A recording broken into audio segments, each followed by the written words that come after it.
We're here, Battle Rap Daily. It's your boy Professor Banner, aka Hulk. It's a brand new show, same channel, just stepping it up a bit. You've seen me before doing these kind of shows, but it's about time I bought it home, done it on my own channel. Do you know what? Everybody's so creative. Everybody's got crazy names for their show. This is called the Battle Rap Show. That's it. That's all it is. It's just called the Battle Rap Show on Battle Rap Daily. Make sure you're subscribed. So, without further ado, I'm getting to the first episode. Got my guest all the way from Canada, you know. Man actually came from Canada to come and rep for Battle Rap Daily. My guy, Copasetic. What you saying, bro? Bong. First episode, premiere episode. Come on. Let's go. Had to set it off properly, bro. Man, that's wild. Canada. So what you saying, man? How was your journey in that, firstly? Terrible. Absolutely. I bet, boy. Torture. I bet. Human beings are not meant to travel that far in like such a confined space. No, I feel that. I feel that. I'm kind of scared of flying still, but I just kind of close my eyes and most of the time, like, sure. Yeah. But yeah, so you made it. What's it like? Like, what's your first impressions of London so far? It's huge. Yeah, it's huge. Like we have a big city. We have a big-ish city. I feel like the Greater Vancouver Regional District is maybe a quarter. Like the whole area is maybe a quarter of London itself. Right. Like it's very large. It's a very large city. I don't think, man. Like I don't think I ever really appreciate it. To me, London's quite small.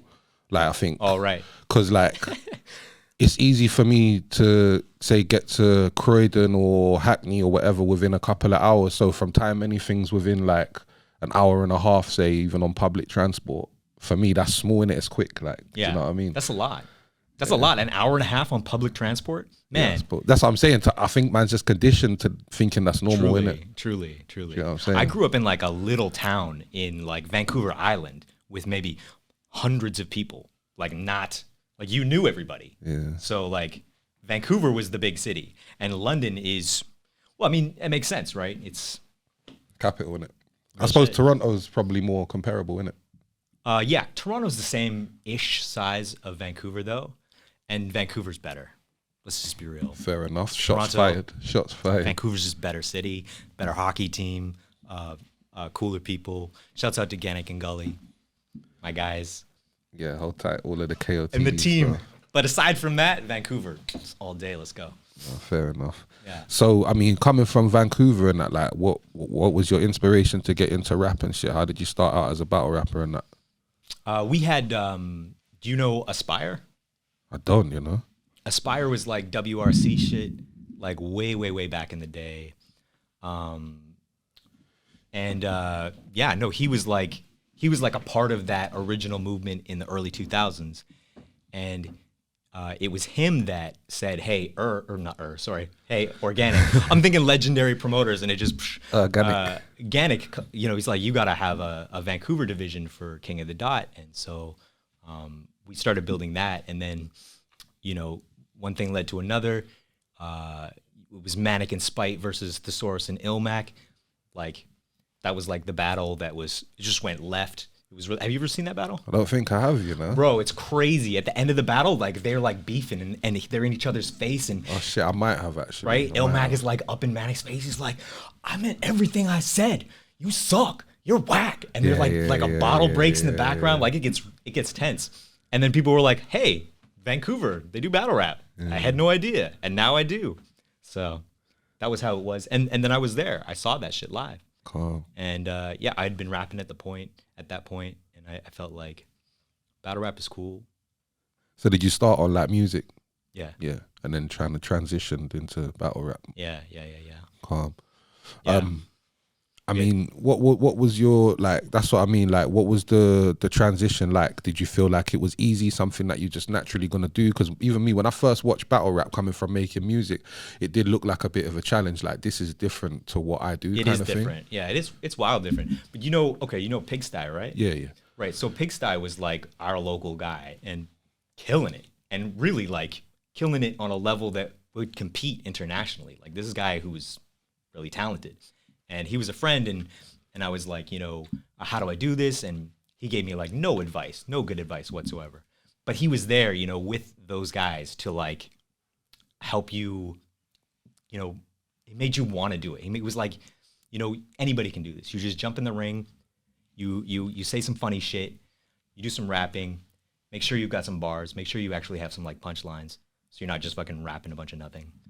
And it was a welcoming scene, you know. It was a really cool bunch of people having a good time, like once every 3 months, and that shit is just, that's attractive. That's dope shit. I've always said like one thing that I always liked here was watching the Vancouver battles, and Lars Sparker, when he introduces it, it's just the way he said Vancouver, and I always said like I just sometimes I'll click on the battle just to watch him say that. Shouts out to Sparker, the yeah, best. no, definitely shout him, man. Giving hugs and spreading love. No, 100%. His catchphrase. So yeah, obviously you're here in London to battle as well. Like, yeah, how did that come about? Yeah, I just we were gonna go to London, and I knew you from. I mean, like I'm very familiar with the UK scene. You know, when I started the subreddit on Reddit for battle rap, it was like, this is an international place where we're gonna talk about all types of battle rap from all over the world. And in that vein, you know, it was important to put an emphasis on on the UK scene and what's happening over there. And you know, I think that's the beautiful thing about battle rap, you know, is that we're like all over the world and we're one family. No, we appreciate that as well. Like I remember like 2013, 2014, these are the times when I first heard of Reddit because of battle rap. Right. And I go on places like that and forums and stuff, and you see people mentioning your name and you're like, rah, yeah, there's some youths in Germany or something, or wherever, like they're just like debating who won this battle, like of Hulk and that. Like that was kind of like a surreal experience still to see that. Like, cause especially because I never grew up with the internet and that. And I suppose to younger people, that's probably a bit more normal, isn't it? True. But, yeah. You never grew up with the internet? Nah, man, I'm 36, innit? So like, I remember I made a MySpace. I went to prison in 2007, yeah, and I think I made a MySpace in like 2006. That was my kind of introduction to the internet, and then I came out in 2009. And I was so gassed, yeah. Inside, I was like, when I get out, I'm gonna jump back on my MySpace is gonna be popping. You get me? I got bare followers. Let's go, Tom. I was making like good connections and shit. Like it was really good for the music at the time, innit? And then come out, and my missus was like, nah, no one uses MySpace no more. When you come out, you're gonna be on your own on there, innit? And I was like, nah, what are you talking about? She's like, yeah, Facebook, innit? It's this Facebook thing. It's crazy. So yeah, this is all like me as a kind of grown man, innit? Like understanding all this stuff. When I was younger, super connected. Man couldn't just like message people and shit like that and see information. Like this is one thing I always talk about with hip hop and rappers and stuff. Like even now, people getting this opportunity to like see into you or hear from you. Yeah. When we was younger, it was a magazine. Like the only way man would know any of DMX's opinions or, you know, like Wu-Tang Clan's opinions was like a magazine interview or something, innit? Whereas now you've got social media and you can actually go and see RZA's thoughts on his Twitter now, innit? You can hit him up. Yeah, like, exactly. That's the crazy thing. I love that about, especially the UK scene. Is like you're like talking to these people regularly and you become friends. Like literally, we needed a UK representation for the Independent Judges Commission, and I'm like, oh, I know a bunch of guys who are like super cool and would do this really well. And so then, you know, we had that connection from before, made that happen. And when we decided to come out to London, I was like, I got to hit up Hulk, see if we can do a battle. It's Don't Flop, the legendary channel. It's a legendary platform. Man, I'm stoked. I'm super hyped. No, it's going to be sick, man. So obviously you touched on the IJC. Let's get into that. Let's do it. Let's get in trouble. How did this even come about? Like, I need to put my phone on airplane mode or something. Cause I'm getting He's a popular guy. Yeah. How did this even come about? Like, did you approach KOTD? Did it exist before the... So I was running the Vancouver division of King of the Dot, right? Because for whatever reason, you know, promoters, they're like, okay, I've lost enough money. I think I'm gonna stop. And so I was like next in line. I was like, oh, you know, I haven't really lost that much money yet. So let me just fucking... You're hearing this? And it's legit. And I hit up Ganik, and you know, we developed a relationship based on, you know, what works for King of the Dot in Vancouver, and then, you know, during the pandemic, it was like everything got shut down all the divisions, so there was no more Arizona, there was no more Boston, there was no more Toronto King of the Dot division, and Ganik's like, here's the next thing, this is what we're gonna do, and I remember getting added to the chat. I remember getting added to this chat, and they're like, Cope, we need you to do some shit with the judging. We need you to figure this out. And I was like, okay, well, it's got to be independent from KOTD because most importantly is Why you? So that's the thing. I was thinking, why me? And I scroll up on the chat, and they're like, yo, we need somebody who's like good with math, somebody who's really smart. And they're like, yeah, you should hit up Cope. And I'm thinking, oh my God. Bro, I did not finish high school. I don't know math and graphs and all that shit. You come across as smart, though. Bro, you do seem like a smart person. I don't want to fucking... Actually, that's a lie. I'm super genius. Actually, it's too smart for school. That's what it was. It's too smart. So they're like, yo, can you put together all these graphs and all these numbers and shit? And I was like, yeah, totally, 100% I can. Chat GPT. Yeah. Let's go. Right? Like freelancing mathematicians, like, yo, make me look smart in front of organic. Yeah. And no, it was just like a workshop. We just sort of put it together. It's mostly Ganik's brainchild. Like it's his ideas. He had the 10-point system. I really wanted to make it fair. I think that was the thing, is I really wanted to make sure that we had integrity and that we were operating on a level that was going to be respected. And, I don't know how well that went, but like we tried. Like we were really invested in having a good judging system that was going to be respected by the battlers and the fans alike. And we made sure that people didn't have connections to the battlers. If people were judging shit, that they had beef with people. Like, we made sure that all the judges were neutral. We did everything. The judging system was amazing. I can vouch for that, because I remember like 1 or 2 judges literally left because they felt like, because of the conflict of interest, they weren't getting enough opportunities to judge. Judges were leaving like crazy. Judges, like, because it's tough. What a tough job. Here you got to be like, oh, you got to put your opinion, in front of everybody, and you're going to get slaughtered for it. And there's like, for not much. Like, this is all volunteer shit, basically. Like, you get paid, but it's not like a job, And our judges are just getting murdered. I think the difficult thing as well was obviously, like, even a person like me, I love a little online argument, yeah. But you can't. I know, that's the thing. I remember getting kind of told off for replying to a couple of, or making a post in the KOTD group or something. And it was like, yeah, I get it in it, I suppose. Yeah, I've just got to do what I'm told, because I'm grateful to be here. I suppose people who probably felt that they were bigger than me or bigger than the IJC or whatever, they probably felt, fuck this shit. I don't want to have to follow these rules and shit like that, innit? But for me personally, I just felt like, you know what, I'm grateful to be. It's a good opportunity. If this is how they need me to be, then I'm gonna rein that in for a minute. That's a great attitude, and like, we needed that. You needed people who were going to volunteer, and in the truest sense of the thing, like this was a revolutionary shit that we created, and you had to really give yourself to it. You had to, take care of your image. You had to take the high road in all the arguments. We had a bunch of rules. There were so many things that hoops that the judges had to go through in order to judge, in order to be a part of it. And they got nothing in return except being a part of this important historic moment for judged battle rap in North America. Yeah. No, but it's a flex as well. Like, I'm not gonna lie to you.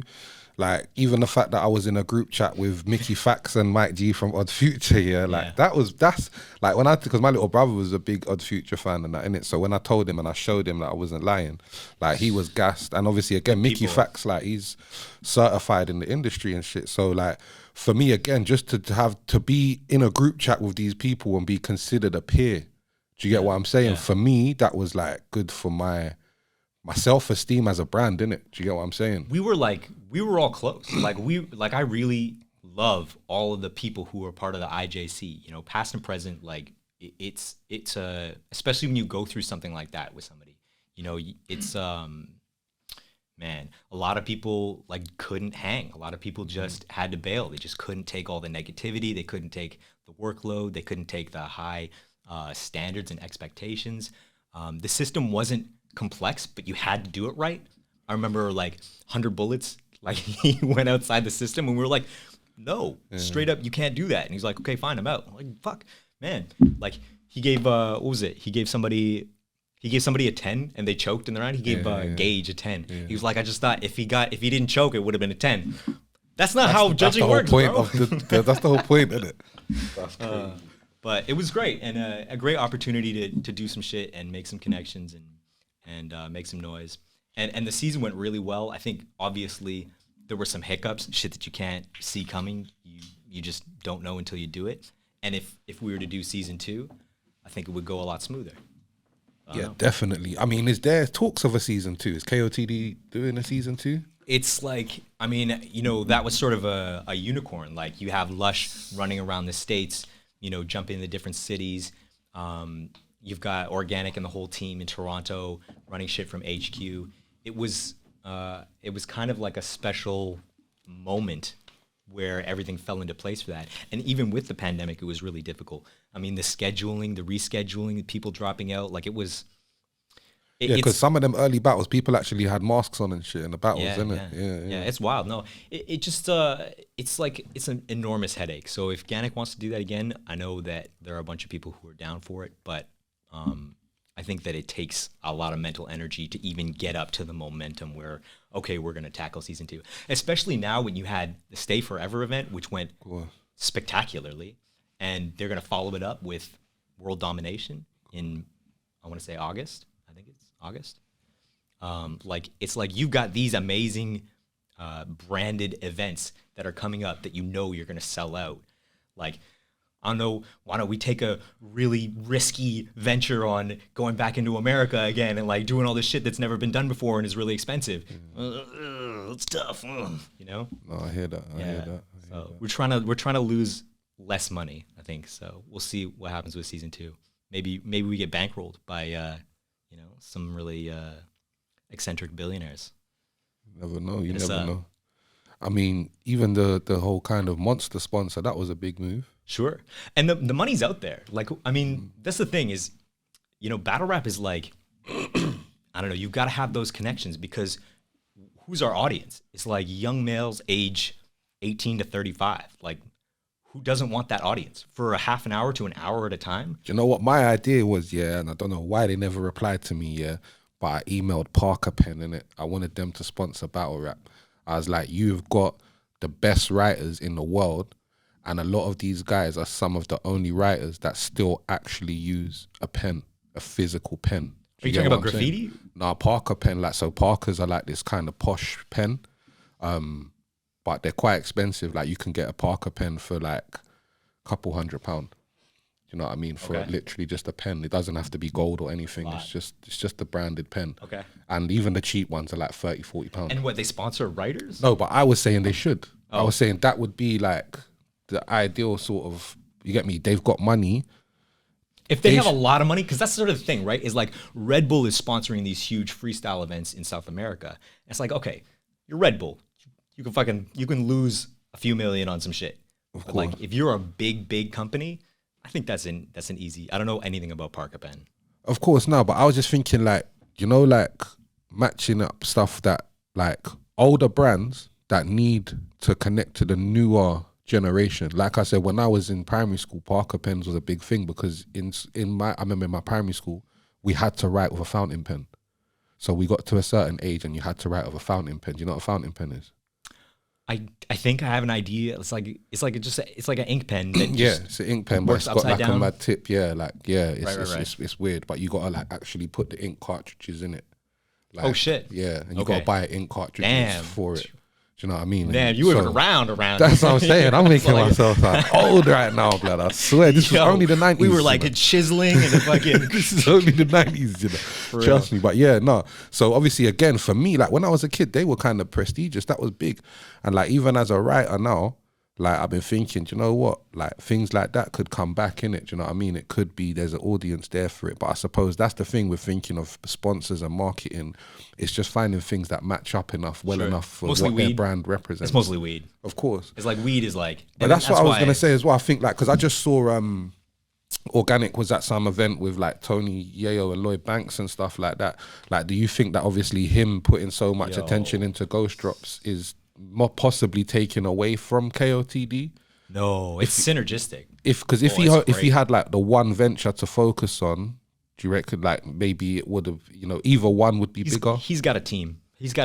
Like I went to I saw the Ghost Drop offices in Toronto for the first time at the Stay Forever event, and they're like business people. Like this was an illegal operation years ago and 4 years, and then when they went legal, it's like I'm in the offices. There's secretaries. There's like people in offices with glass desks and shit up on the walls. Like, it's a business. And it's the same with KOTD.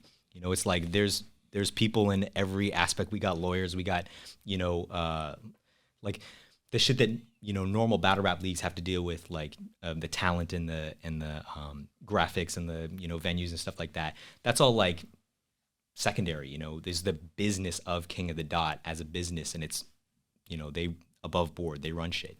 So those two businesses are really synergistic. And I feel like, Ghost Drop's sponsoring and being a part of the Stay Forever event was huge for both. Like, it's huge for the hip hop scene in Toronto. It's huge for King of the Dot. It's good for Ghost Drops. But Ghost Drops is killing it. Yeah, They're doing so I can good. see. So yeah. So no, I think it works really well. They amplify each other. Fair enough. Which is fair good. enough, It's man. good shit. Yeah, man. King of the Dot. Fucking honestly, we went to that Stay Forever event. I worked the event, and people were telling me like, "Oh man, can't believe this is the end of King of the Dot, man. Just can't believe this is the end." I'm like, what are you talking about? We are just getting started. The pandemic's over. We have this amazing event. Everything's sold out. The event was crazy. The event was like the best event maybe in the history of Do you think people were battle trying rap. to coax something out of you by saying that, like, to see, does Cope know something that we don't? Maybe if I say this to him, he's gonna confirm my suspicions. I think there was a general feeling of like, Pat stays past, and we lost Bender, rest in peace, a few years ago, and that's really hard. And Canadian battle rap really suffered during the pandemic. We really like had our shit shut down. They felt like this was a farewell. I think that was and it was a farewell to Pat, but it's like it's a beginning for King of the Dot. So who's the new generation? Who's the next? Because obviously, rest in peace, Pat. He's gone. Rest in peace, Bender. Sharon's obviously like on Wildin' Out and stuff a lot nowadays. Yeah. So like, I feel like a lot of the old Canadian cloth are kind of moved on, or do you know what I mean? So who's next up? Like, who's flying the flag for Canada at the moment, and who's next? We got guys. The Pat Stay thing was just really jarring. Like I remember hearing the news and thinking, how is that possible?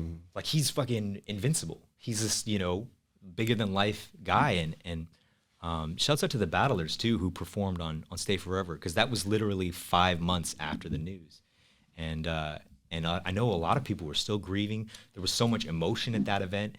Like, you're not even thinking about what's the next crop of Canadian talent. You're still like reeling from the news of losing two of the best battlers, some of the best battlers in battle rap history, like in Bender and Pat Stay.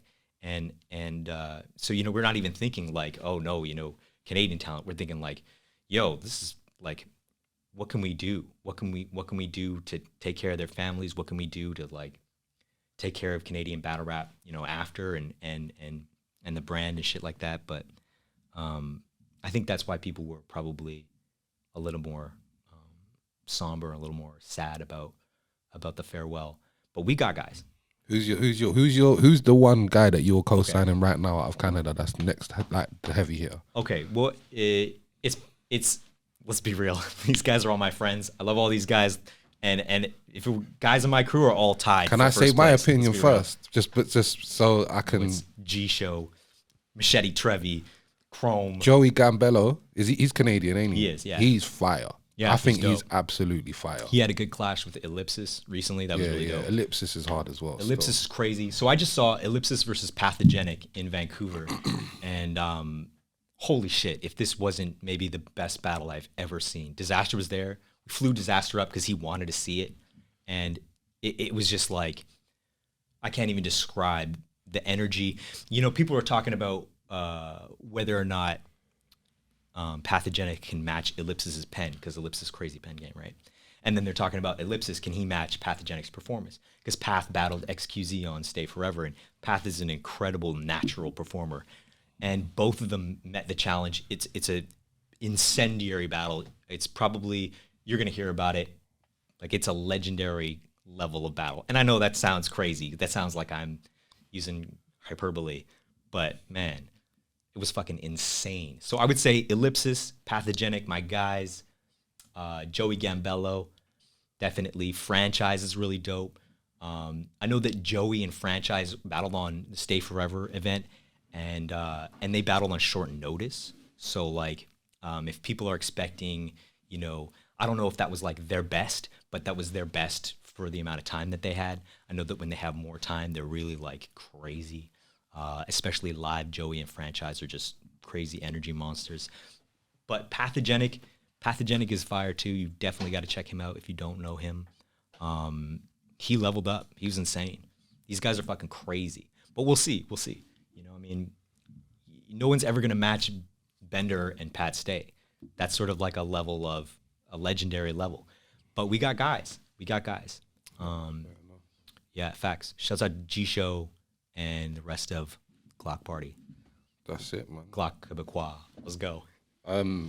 So yeah, I mean, you're obviously like you're here to battle Dialect. What do you make of that, bro? Like, That'd be dope. I love Northern Dialect. guy. He was part of the IJC as well, innit? But he just was. didn't. Did he do any judging? He didn't do any judging. So these guys are letdowns, bro. They not. This is why they need Hulk, you know. They need man like Hulk to keep it serious. Yeah. Nah, so yeah, hopefully you're gonna body him for that anyway. You get me? So you let me down, bro. Nah, Dialect's super dope. I'm a huge fan of his, but no, I didn't want that smoke for real. How much of it do you think you're gonna understand? Be honest. Oh man, you know, I've been watching UK battle rap for forever. I know what's up. Oh, UK guys can't understand Dialect, bro. I'm being real with you. Like, I clashed him in the 2-on-2, and I'm so glad that I put subtitles on the actual video, because then I actually realized a lot of what he was saying. Bro, I was at Flatline 4 where I was battling Caveman Brown, and he was on the card versus Chilla Jones, and they did not fuck with him because they couldn't really hear the accent. But I loved it. He was killing it. He had some grind flows. He was he rhymes really well. He punches. He does jokes. Dialect is one of the most well-rounded, I think, and experienced and like just plain talented. Yeah, no, he's hard. He definitely. So I was like, fuck that. I'm gonna battle Matter, and I'm gonna battle Matter instead. Yeah, that's what's up. Oh shit, you're battling Matter, innit? I'm buzzing, bro. I just spoke about the wrong guy. Anyway, big up Dialect. So you're battling Matter. For real. Fucking hell, bro. Why did I think he was battling? Dialect's battling on the card, ain't he? I want that. He's battling on the card. Yeah. Okay, that's why. I'm halfway there. They're both from Leeds. So, you get me? Similar. So Matter, what do you think about Matter then? They look similar for sure. Yeah. Yeah, Matter's dope. I've been a huge Matter fan since forever, right? Like you're watching these guys, and he does the style that I love, where it's like it's more fun. It's more like, you know, maybe I just wrote this week, and it's like jokey, and I'm just gonna roast you. That's the style I really fuck with. That energy, you know. I think that's the energy that people have the most fun with at events too. When you're a fan, you come up, you don't want to hear a bunch of like in jokes and like references to shit that you're not. You know, you want to see people fucking get roasted. You want to see people. That's it. Do you think that Matter does look like an owl? Yeah, he does. He looks like an owl, a turtle, Definitely. a whole bunch of shit. Man, Definitely, he's owlish. Just wait, let's go. Yeah. But you know, I mean, I think the thing too is like, for Matter, I have a ton of respect for Matter. I have a ton of respect for the platform. So I usually when I do battles, I want to give him something. It's like a present for the other battler. So I want to give him some shit that he's never heard before. I'm going to, you know, give him a piece of content that he can be happy sharing. You know, I'm not trying to like win, which is whatever. I just want to have a good piece of art. Fair enough. That's my shit. And represent yourself in the UK for the first time. Facts. First person from Vancouver. Jeez, making history, Let's bro. go. Making history. Yeah, I'll bring the squad out next time. Yeah, definitely. So yeah, what you got next battles lined up? You got anything cracking afterwards? Man, I don't know. You know, definitely I have lots of connections down in LA. So I know GTX and iEvolve TV are a couple leagues operating down there. San Diego's got Shots Fired, good people. You know, when you're like connected to all of these people through Reddit or through promoting them or through the podcast, we do a podcast. It's like you're just talking to people all the time. And so there's opportunities all the time. Like it's just like we were saying, you know, battle rap is like a family. Anywhere you want to go, you know. My girl, she's like, oh, where should we go on vacation next? I'm like, see if they have a league. Like, oh, let's go to the Philippines. Go flip top. Yeah. You know, Get a couple million views real quick. She's like, I want to go to Jamaica. I'm like, oh, honey, I don't know. There's no leagues there. You can go start one though. I mean, go and start a league, boy. Then they like just say, oh, these white guys coming over here, starting their businesses again, exploiting us. Yeah. She's like, I want to go to South America. I'm like, honey, it's all freestyle down there. I don't freestyle. Yeah, do you know what? I was asking my guy about Polish battle rap the other day, and like I see some mad stuff over there, but I don't know if it translates as good bars. That's my only question. I see one Indian clip where the guy said that you represent Mickey Mouse or something like that in a bar, and the crowd went nuts. Like I think that was meant to be a good bar to them. Yeah. But to us, it's probably Make not. some noise if you have AIDS. Shouts out Pasté. Yeah, man. I mean, like the ESL shit, that's dope. But the English speaking leagues are like, they're popping up everywhere. I mean, Nigeria's got 2 leagues that are really fire right now. They get a ton of engagement, tons of views. They got a bunch of really good talent. What else? India too. There's a guy out there, 1 a.m. Yeah, I've seen a few of them. Yeah, man. Like. It's a worldwide thing, you know. Yeah, no, it's really cool. Man. It's hard. Yeah. And obviously, before we let you go, just gonna ask you like a couple normal personal questions, bro. Shit. What's your favorite meal, bro? Oh, really? Yeah. Let's go. Mexican food. I'm sorry, Mexican food is top tier. Like you just like some spicy meat wrapped in a burrito. This is the thing. You've been to Mexico, innit? Yeah. Because I've never been to Mexico, I'm not so sure that I've had real Mexican food, if you get what I'm saying. Like, get the old El Paso kits and that from Tesco's. And I've been to like Tortilla and that, like burrito, the couple branches. Chipotle. Yeah, Taco Bell and that. Yeah, it's the same. It's the same shit. Like, you know what it is? You know what I love? Shawarma, doner, kebab. Shawarma, yeah. I don't know what it is. You lot call it doner, innit? We call it doner. Right. Same thing, innit? Yeah. Australia it's a doner kebab. Yeah. So I don't know. But that is amazing too. Like we just had Lebanese food last night, just big plate, lamb, chicken, the cabbage, all the hummus and the sauces. Yeah. I am ready, okay? I'm coming to eat. I'm coming here to eat. That's the one. We do have good food here, but it's not ours. We're just good at replicating it. I'm with it. My friend was like, oh, you don't want to eat English food? I'm like, name a good English food. Like, no offense, but like, name some good English food. Like, I'm here to eat other people's cultures' food. Yeah. We have, like you said, we're multicultural in it. So all the cultures have brought their food here, and that's what we eat, really. That's what's dope. So. Yeah, man. So, I mean, obviously, you mentioned the podcast and that. Before we wrap up, big up your podcast and where they can find you, where they can see your content, where they can follow you at. The Bodycast, hashtag Bodycast. It's the r/rap battles. It's the subreddit official podcast, whatever that means. And we go weekly and we talk about international battle rap. We talk about shit all over the world, and have all sorts of guests and shit. You were on like the first episode, which is crazy. I don't know when you're first. Yeah, no, that's crazy still. But the Bodycast is dope, and we got all the social media, all the Instagram, all that shit. r/rap battles. Yeah, that's my thing right now. Well, big up. Thank you for coming. Good luck with your battle versus dialect. No matter. But I hope you kill it. I wish I was there, bro, but I'm gonna miss it. But hopefully, I'll see you battle live soon sometime. Man. Yeah, we'll make it happen. 100%. Definitely. We got to smuggle you in the plane. Definitely. Into Canada. Definitely. Big KOTD event. World domination, right? That's it, man. Let's go. That's it. I'm there. Get Hulk on World Dom. There. You heard that. Thanks for having me, G. Come on, man.